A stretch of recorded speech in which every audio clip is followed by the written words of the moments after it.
कबीर को मुझसे ज्यादा कोई नहीं पहचानता। उसका अगला कदम क्या होगा, I understand. Then remember what I taught you, Khalid. मौका मिला तो गोली चला देना, सोचना मत। उत्तराखंड अपनी खूबसूरती के लिए काफी मशहूर है। यहाँ का खान पान और खूबसूरत वादियाँ ना लोगों का मन मोह लेती है। इन्हीं खूबसूरत वादियों में एक परिवार है जो 2 पीढ़ियों से ना आर्मी में है। अब इनके यहाँ पर एक बेटा है और इस बेटे को भी ना उसके जो दादाजी हैं वो आर्मी में भेजना चाहते हैं। अपने पोते को बचपन से ही आर्मी में जाने का सपना दिखाने लगते हैं और आर्मी की जो लड़ाइयाँ है ना उनकी कहानियां सुनाया करते हैं। उनका पोता बड़ा हुआ, आर्मी भी ज्वाइन की और कर्नल की पोस्ट पर तैनात है। इनका नाम है अभिमन्यु जिंदल। कर्नल जिंदल एक बहुत ही ईमानदार पुलिस अफसर है, साथ ही साथ एक सच्चे देशभक्ति है। कर्नल जिंदल को वो सारे मिशन दिए जाते हैं जो काफी टेढ़े और खतरनाक होते हैं। जिंदल के सामने आया एक स्मगलिंग का केस। इन स्मगलर्स को पकड़ना जिंदल के लिए ना एक चुनौती है और चुनौतियों से टकराना जिंदल की पहचान है। ये स्मगलर्स का जो गिरोह है इसमें बहुत बड़े बड़े लोग शामिल हैं। कुछ राजनेता हैं तो कुछ करप्ट पुलिस और आर्मी ऑफिसर्स जो वर्दी पहनकर ना गैर कानूनी काम को अंजाम देते आए हैं। जिंदल ने अपने मिशन पर काम करना स्टार्ट कर दिया है। जिंदल का पहला टारगेट है उन लोगों का पता लगाना जिनके अंडर ये सब स्मगलिंग का काम आसानी से किया जा रहा है। अब कर्नल अपने कुछ आदमियों को ना इनकी पहुंच का पता लगाने का काम सौंपते हैं। कर्नल के आदमियों ने वो हर तरीका अपनाया जिससे इनकी पहुंच का पता लगाया जा सके। कर्नल के आदमी लगभग 1 महीने तक ना स्मगलर्स के अड्डे पर जा जाकर उन सभी का फोटो ले लेते थे जो इस गिरोह के लोगों के साथ दिखाई देता था।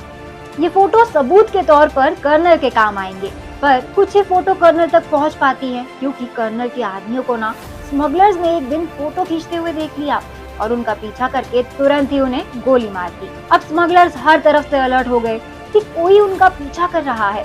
पुलिस समझ गई कि इनको पकड़ने के लिए ना उनको अब कुछ नया तरीका निकालना पड़ेगा। अब कर्नल का नेक्स्ट टारगेट है उन फोटो से जुड़ी हुई चीजों के बारे में पता लगाना। कर्नल उन बड़े बड़े लोगों का नंबर ढूंढते हैं जिससे उन्हें कॉल रिकॉर्डिंग के तहत कुछ मदद मिल सके, पर जो नंबर्स हाथ लगते हैं उनमें कुछ ऐसा पता ही नहीं लग पाता जिसे सबूत के तौर पर इस्तेमाल किया जा सके। ऐसे में कर्नल के सामने ये सवाल आता है कि वो इनका सबूत कैसे इकट्ठा करे। कर्नल की टीम का एक ऐसा सैनिक कर्नल से बोलता है कि वो उनकी टीम में शामिल होकर आपको सारे सबूत दे देगा। तब कर्नल बोलते हैं, ठीक है, अगर तुमको लगता है कि तुम इस गिरोह में शामिल होकर हमारी मदद कर सकते हो तो जाओ, लेकिन उसके लिए ना मुझे तुमको सस्पेंड करना होगा जिससे किसी को भी तुम पर शक ना हो। सैनिक तैयार हो जाता है सस्पेंड होने के लिए। इसका नाम है रघुराज सिंह। कर्नल रघुराज को ना एक झूठे केस में फंसा देते हैं और उस पर देशद्रोही का आरोप लगा देते हैं। इसके बाद ये न्यूज ना इतनी फैल जाती है कि हर कोई ये जान जाता है कि रघुराज को सस्पेंड कर दिया है। अब 2 महीने बाद रघु इस गिरोह जिसका मास्टरमाइंड है राजा के आदमियों से मिलता है और बोलता है कि उसको भी राजा भैया के लिए काम करना है। राजा के आदमी रघु को राजा के सामने लेकर आते हैं और तब ना राजा रघु को बोलता है, तुम तो सैनिक हो ना, तो यहाँ क्यों आए हो, हमारी जासूसी करने? तो रघु बोलता है, नहीं, मुझे ना बदला लेना है आर्मी वालों से। उन लोगों ने मुझे जबरदस्ती एक झूठे केस में फंसा दिया और मुझे सस्पेंड करवा दिया है। तब राजा कहता है, हम तुम्हारी बातों का यकीन क्यों करें, तुम जाओ यहाँ से, तुम्हारा कोई काम नहीं है यहाँ। राजा और उसके आदमी रघु को बाहर का रास्ता दिखा देते हैं। राजा अपने आदमियों को बोलता है कि इस रघु पर ना नजर रखो, ये आर्मी वालों के साथ बदला लेने आया है या हमारी जासूसी करने, इसका पता लगाओ। राजा के आदमी रघु पर नजर रखते हैं और रघु जो है ना वो ये जानता था कि उसके वापस आने के बाद उसके पीछे ना आदमी जरूर भेजेगा वो, और फिर ऐसा ही हुआ। राजा के आदमी को रघु की बातें सही लगी। वो ये समझ गया कि रघु किसी आर्मी वाले से कनेक्टेड नहीं है। राजा को अपडेट दी उसके आदमियों ने कि रघु जो है ना वो किसी भी आर्मी वालों से नहीं मिला है अभी। तब राजा के आदमी रघु के पास आते हैं, उसको पैसों का लालच देकर एक छोटी सी डील को अंजाम देने का काम सौंपते हैं। रघु उसको मिले इंस्ट्रक्शंस के हिसाब से ना सब काम करता है और डील को अंजाम देता है। उसके बदले में राजा ना उसको कुछ पैसे देता है। अब ये सिलसिला चालू हो जाता है। राजा अपना ज्यादातर काम रघु से करवाता है। रघु बिना किसी गलती के राजा के इशारे पर सारा काम करता जाता है और पैसे लेता जाता है। पर रघु तो यहाँ राजा के ठिकाने का पता लगाने आया था ना, तो फिर वो इसके गिरोह में शामिल कैसे हो सकता है? कैसे वो ये गैर कानूनी काम कर सकता है? तो दोस्तों, रघु सच में ऐसा कुछ भी नहीं कर रहा है। वो बस राजा और उसके आदमी का ना ट्रस्ट जीत रहा था। अब फाइनली वो दिन आ ही गया जब रघु का असली चेहरा राजा के सामने आएगा।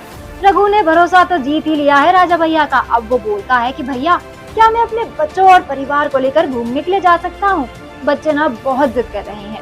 राजा सोचता है कि बड़ी डील होने में अभी कुछ वक्त है और ये हमारे लिए ना पूरी ईमानदारी से काम कर रहा है, तो इसको जाने देते हैं। बस यही ना राजा भैया गलती कर बैठे। रघु अपने परिवार के साथ उत्तराखंड घूमने जाता है और जहाँ जाके वो कर्नल जिंदल से मिलता है और उनको सब बता देता है। सारे फोटोज और वीडियोस जिंदल को दे देता है और अगली डील की सारी खबर भी। अब रघु फैमिली ट्रिप से लौट कर आता है और राजा भैया उसको बड़ी डील का जिम्मा सौंपते हैं, जिसके बारे में ना आर्मी वालों को तो पहले से ही पता होता है। बस फिर इस तरह कर्नल के इस गिरोह को गैर कानूनी हथियारों के साथ पकड़ा गया। कुछ ऐसे ही हो सकती है वॉर 2 की स्टोरी। आज के लिए बस इतना ही। अब मैं पूर्णिमा लेती हूँ आप सभी से इजाजत। ये वीडियो पसंद आया हो तो इसको लाइक और शेयर करें, साथ ही सब्सक्राइब करना ना भूलें बॉलीग्राज स्टूडियोज को।